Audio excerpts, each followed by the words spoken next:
Man, oh man, all I can do is shake my head, y'all. The world we live in. I hope everybody is blessed, well, and healthy, and that nothing but the best is going on in all you beautiful people's life. Just here to spread love, positivity, good energy, and to check out something new with y'all, to see something new, to hear something new. Y'all know the vibes. And I want to send love to Jonathan, who sent this over via email. And Jonathan, salute to you, is also a trucker as well.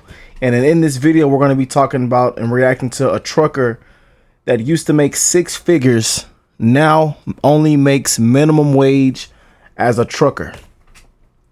So let's jump right into this. It sounds pretty crazy, but this is real life, y'all. This is what we're living in now. And yeah, the video is titled, "I used to make $100,000 as a trucker. Now I make minimum wage." Shout out to More Perfect Union. I will leave the original link in the description box down below if y'all want to check it out for yourself. But let's jump right into this. And I want to send love to all of our truckers, anybody out there doing transportation out there on that road. I pray that everybody gets back home safe. You know what I'm saying? We wish nothing but safety and safe travels to anybody out there on that road, period. Because it is crazy, it is scary out there, and you just never know what's, you know what I'm saying, gonna happen. Somebody that's not paying attention, an animal, or just, it's a lot of hazards and a lot of stuff that can happen when being out there on that road. So we're just wishing safety on everybody and pray that everybody gets back home safe. You feel me? The top 5 most dangerous job in the world right now is transportation. It's transportation, y'all. You could lose your life doing transportation. So we wishing the best for everybody. And salute to all of our truckers out there. Well, I know we have a lot of truckers on the channel because we have reacted to trucker songs in the past. So we do have a lot of truckers on the channel. So salute to y'all. But let's check this one out. Shout out to Jonathan for sending this one over. And I'm wishing safe travels to you, Jonathan, as you travel all over the place and making so much sacrifices and risk, and you know, not being able to see family all the time. I know you told me a little about your story, so salute to you, brother. But hey, let's check this one out, y'all. Okay, across the street we have a delivery truck carrying food to offices and construction sites all around. Sheetrock, where'd he come from? On a truck. Nothing moves without us. Nothing moves without us. Many owner operators now are homeless. Wow. They cannot afford to have a home. This is my home. I live with my truck. Wow. Whether I stay in a hotel or I sleep sitting up in the driver's seat. Wow. This is my home. Why? I work 12 to 14 plus hours a day. Man, and I want to read y'all this comment right here. This was the first comment I seen when I clicked on the video, and I want this to just stick in y'all head. Watching a 71-year-old man who worked his whole life and can't afford a house is the saddest thing I've ever seen. 71 years old, man. Salute to this brother right here, man. But I don't earn enough. This is Billy Randall. He's been a long-haul trucker for over 30 years. We're working on a new series now about jobs in America that used to be stable and middle class and are all but gone. One of the most dramatic shifts from good job to bad job is in the trucking industry. Trucking used to be one of the most coveted blue-collar jobs in America. The average trucker made $110,000 a year. That's enough to raise a family and have a home. Yep. Now many of them, like Billy, are barely making minimum wage. We're tired of being the back of the economy because our backs are broken. We're going to unpack exactly what happened through the stories of 2 truckers that are struggling. One who's been a driver for decades and one who's trying to make a life for himself in the industry. This is the classroom for More Perfect Union, and today we're looking at why truckers can't make a living. Wow. All hours worked, all hours paid. I met Billy at a rally in DC with the Truckers Movement for Justice. Billy's a little bit of a wild man. He's currently trying to lead strikes in the coal mines of West Virginia and the oil fields of Texas, and I think he might pull it off. Billy has a vision that truckers would be organized again after 40 years of not having power. Let's go back a little bit. This might be what you think of when you think of a trucker. an outlaw, a guy on the road with nothing to lose. But in reality, a lot of them lived pretty regular lives and went home to their families every night. It was a hard, dirty job, but it was a good job.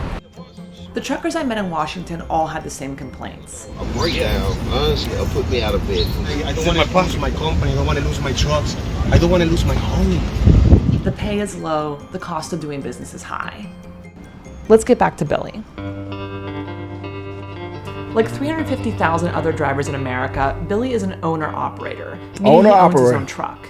It also means he's responsible for the overhead, repairs, insurance, maintenance.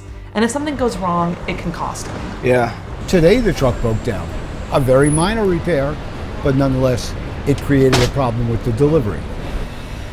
I've got, not to publicize this, $1,200 to my name. Wow. And I was just watching a video of the guy on, I think he was on TikTok, and he was breaking down all the expenses, and it's a lot, man. You know, it's a lot, but everybody's situation is different, you know, and again, it's just everybody's situation is different, and you can't just judge. That's why one thing I'm big on not judging nobody, y'all. I do not judge. I love everybody. You never know what somebody's going through, man.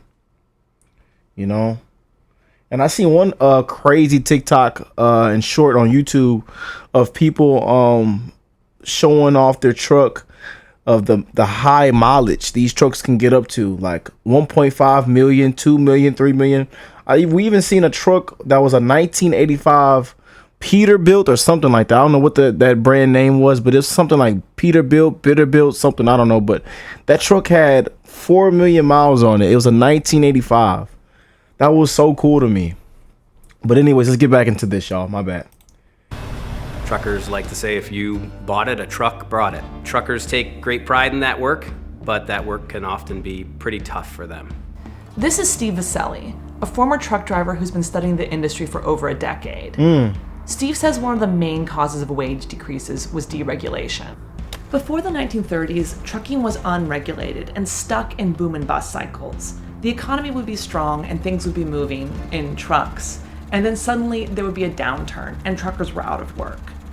Trucking is so crucial to the economy that in 1935, the federal government started heavily regulating the industry by setting shipping prices and limits on how many trucks could be on the road. The federal government essentially set the rates for trucks. If you were going to move steel from Youngstown to New York, you would go to something called the Interstate Commerce Commission, and you would say to them, hey, my costs to move this steel are $1 a mile. And the Interstate Commerce Commission would say, well, okay, then you can charge $1.06 per mile to your customers, whether it's US Steel or a mom and pop machine shop that needs to move it. Freight was moved from terminal to terminal, where local deliveries would combine smaller loads together and send them to the next terminal through long-haul truckers.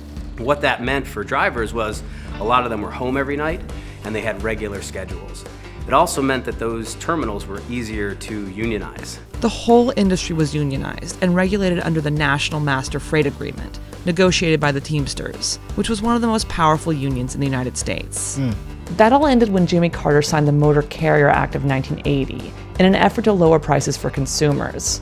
This was a bipartisan effort. You probably don't think of truckers as timid people, but that's because you haven't seen how some of them react when you say competition. Republicans, Democrats, and industry were all involved. And in a way, deregulation worked. Prices went down for consumers and rates went down for shippers. And it opened up competition so that the larger stores, think Walmart, Kmart, Costco, could haggle for lower prices. Remember that under regulation, the government set shipping prices for all stores, big and small. So deregulation brought us the world of cheap shipping that we live in now. What that meant for truck drivers was a lot of really bad jobs. Thousands of smaller trucking companies went out of business in the 1980s, and something else changed that made the job harder. Freight started moving point to point, from the shipper's location all the way to the customer. For drivers, that means that, they're living out of the truck. They're essentially working 24 hours a day, and they can't know exactly when they're going to be home. And the thing is, truckers don't make overtime. That's right. Truckers are one of the few workers that are exempt from overtime in our labor laws. So a trucker can be working 100 hours a week and not make close to minimum wage. All of these changes have created a labor crisis. The turnover rate at most companies is now well over 100%. That's why every year the American Trucking Association claims there's a driver shortage. 80,000 drivers short amid the supply chain crisis. This historic trucker shortage again. And in less than a decade, it's projected to get even worse. Billy is 71 years old, and the average driver is 48 years old. The industry needs younger drivers to enter the business and stay, like Caleb Fernandez. Unlike Billy, he's a company driver, and he's paid by the mile. He also uses the company's truck. While Caleb doesn't have the same expenses as Billy, he has to worry about something else: surveillance. The biggest problem solving that I do in my day is working so that I can be legal in the regulations. In 2017, the Federal Motor Carrier Safety Administration introduced electronic logging devices. So I've got 6 hours left that I can work until tomorrow. These logs are meant to keep the drivers from working too long and to make sure they take breaks. But what it really does is mess with trucker autonomy. It tracks my location and knows if I've been moving the truck around, so I can't lie and say that I've been driving less hours than I have been. So it lets you know on the e-log if you're doing something illegal. It'll warn you, hey, wait a minute. Drivers start the clock and have 14 hours to work before they have to take a 10-hour rest. During that shift, they can only drive for 11 hours and take 3 hours for stops or deliveries. The problem is, they might get stuck waiting on a load, or they might break down, or they might need to take a long nap, but the clock keeps running. A lot of shippers and receivers will be unreliable in terms of their appointment times. And so then that can ruin my hours of service. It can also ruin my next pickup or drop. It can be pretty stressful as well. And because a lot of drivers like Caleb are paid by the mile, they want to keep moving. It forces drivers to drive in dangerous conditions and when they're tired. Truckers have been keeping logs for decades, but before they were paper logs. And the fact is, those were easier to fake. And look, we're not advocating for cheating. These safety regulations are really important. No one wants drivers on the road that have been working for too long or who are tired. The problem is, these e-logs are really restrictive, and drivers can't make their own schedule. The laws as they're written are really hard to follow. And besides, e-logs aren't actually making the road This is actually safer. pretty sad, A y'all. 2019 study showed that crazy. since the e-logs were introduced, accidents didn't go down. They stayed about the same. But something else went up. Can y'all comment down below if any of y'all are going through this yourself, or know somebody that's going through this, or having a hard time being an owner operator? Please share your stories down below. I would love to hear the stories and what you guys are going through, and I'm always wishing the best for every last one of y'all in all you guys' careers, occupations, your jobs, whatever you do for a living. You know, no matter if you're a trucker or not, that we're just wishing the best in your life. But this is actually pretty crazy, you know. It's a lot of stuff I didn't know that they've mentioned in this video, you know. We're speeding more to make up for the lost time on the road. We've put them in this, trade-off between, their paycheck and safety, unfortunately. Billy thinks that one way to encourage safe driving is to increase pay. Then drivers aren't as worried about racing for the next load and the next paycheck. We want to be paid all hours worked, all hours paid. We're sitting loading and unloading for more than 30 minutes at a given facility. We want to be paid for it. Billy and Caleb both love what they do and want to stay in the industry. We started this video looking at why trucking used to be a good job and why it isn't anymore. Deregulation made a lot of products cheap, really cheap, but at a serious cost to workers. Like Billy said, nothing moves in this country without truckers, and they should get paid for all the time they're working. There's a bill right now that would change the Fair Labor Standards Act and make truckers eligible for overtime. Second, safety regulations need to give drivers more flexibility. Truckers can track their time and take breaks without such strict oversight. And Billy thinks that ultimately the job won't get any better unless drivers themselves take action. Take action. It wasn't like this when we were organized, and we're the only ones that can change it. Owner-operators and company drivers. When we organize, then things will change. Y'all comment down below. Thanks for watching the class. Y'all comment down below about this, man. Y'all let me know. Share your stories. That guy only had $1,200 to his name. After that's it. With savings and everything. $1,200 to his name. You just never know what somebody's going through, y'all.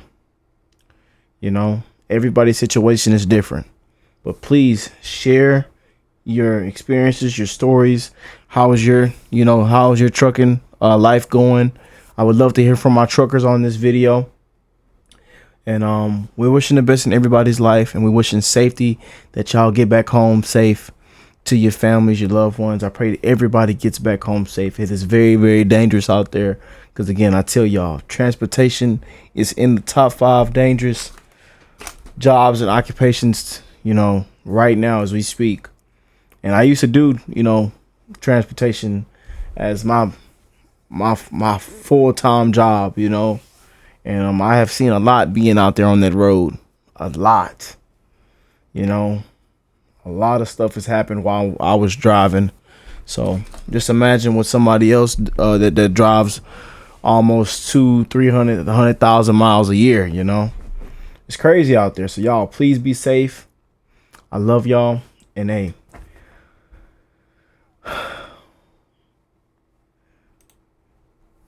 America, I don't know. I do not know. But all we can do is just pray and voice our opinion and try to take action, because I'm trying to tell you, it starts with us, man. Us, the people. I'm telling y'all, if y'all understand how powerful we really are, we could literally, just all stop paying bills and nobody gets paid. I'm for real. Some of y'all say, Rick, that's the most stupidest thing I've heard all day. Probably all year. Well, I'm for real, man. We the people are so powerful. We just have to use our power, man. We have to use our power. We have to stand up for one another, stand up for ourselves, We have to use our power, man. So hey, I love y'all, and I will catch y'all on the next one, man. Peace and love, y'all.